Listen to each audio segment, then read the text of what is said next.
Exercice 46, page 86, pour travailler la capacité numéro 3, déterminer une relation pour une suite définie par un motif géométrique.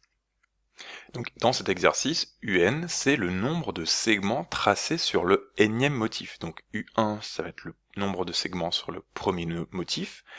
U2, ça va être le nombre de segments sur le deuxième motif, ici. U3, de la même façon, ça va être le nombre de segments tracés sur le troisième motif.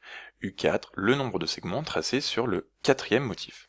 Donc U1 vaut 0, U2 vaut 1, on a un segment, U3 vaut le segment que j'ai dessiné précédemment, plus deux nouveaux segments, donc U3 vaut 3. U4, eh bien, c'est toujours le nombre de segments précédents, plus les nouveaux segments, ici, plus 3, donc j'ai trouvé U4 égale 6.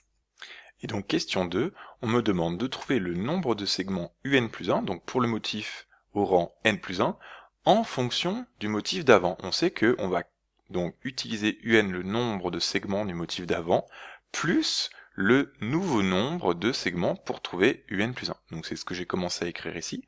Le nombre de segments à l'étape N plus 1, pour le motif N plus 1, c'est le nombre de segments précédents plus une mise à jour, et il faut essayer de comprendre la logique.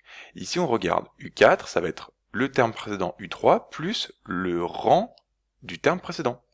Ici U3, ça va être le nombre donc de segments U2 plus le rang précédent. Donc pour trouver UN plus 1, on va avoir besoin de UN plus le rang du terme précédent. Donc on va écrire UN plus 1 est égal à UN plus son rang, donc UN plus N.